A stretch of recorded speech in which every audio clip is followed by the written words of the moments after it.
How can you remember to choose joy when everything around you is falling apart? I've got the answer for you in today's video.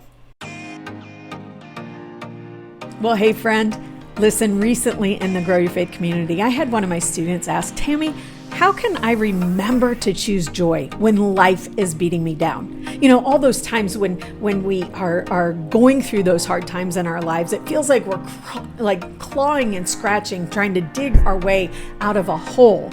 And when we're in the midst of all that, just trying to survive, how do we remember to choose joy?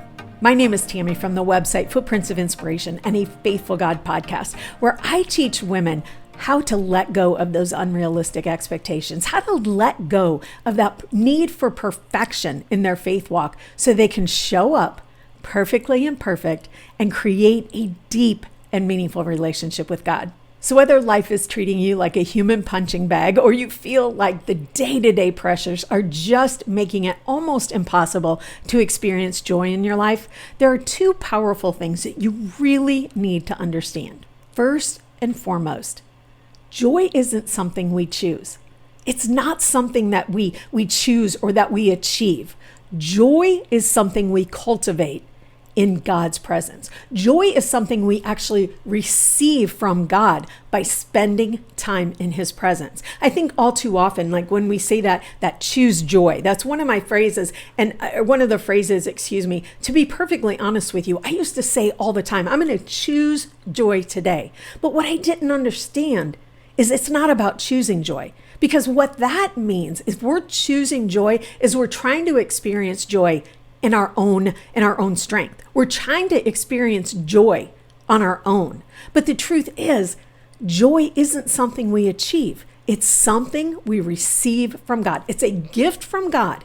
And we cultivate that, a joyful heart. We learn to have that joyful heart even when life is beating us down, treating us like human punching bags. When in the day-to-day grind that has us so completely exhausted, we can still experience joy, but we first have to learn where that joy comes from. And it comes from God, not in our own strength.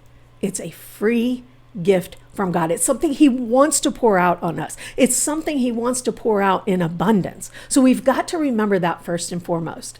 What we have to do next is we have to go to God and we have to make that ask. Something I teach my students all the time is just making that ask. I think so often, again, we try to do everything in our own strength and we forget that we have God who wants to do this life with us. We have God who wants to help us, to guide us, to provide everything we need, including that true and lasting joy found in Him alone. And so we go to God and we make that ask, Lord, I'm feeling anything but joyful right now. Lord, I'm so exhausted. I'm so weary. I really just can't even think about joy right now, but I know that You have joy for me, Lord. I know that You want to pour that out in abundance, Lord.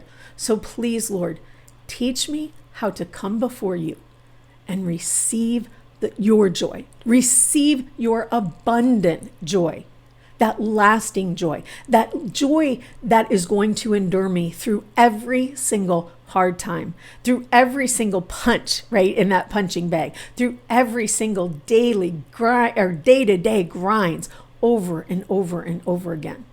Those two basic truths, are what we've got to understand when it comes to joy. It's not about choosing joy. It's about receiving it, knowing that we go to God and we receive that free gift, that abundant gift of true and lasting joy. Now, something I want to be very clear about. This is going to take practice. You're going to stand before God. You're going to make that ask, and you're not going to feel it. But you see, feelings aren't facts. We don't stand on our emotions. We don't stand on the way that we feel. And by the way, we also don't have to give every thought that comes into our mind. We don't have to give that our time. We have to remember that. Feelings aren't facts. We're going to stand on what we know to be true. I'm not feeling very joyful right now, Lord. I'm not feeling very joyful. I don't know how to receive it from You, Lord. So all I ask, Lord, is that You teach me. Teach me how to open myself up to receive Your joy. Teach me how to be filled by You, to experience that everlasting, that heartfelt joy that only you can provide, Lord. Teach me, Lord. And as we learn to go to God and make that ask, as we draw closer to him, we open ourselves up more and more and more to that joy.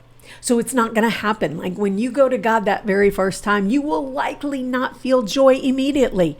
That's totally normal. When you go to God that second, that third, that fourth time, you still may not, feel and experience that joy. And that's totally normal.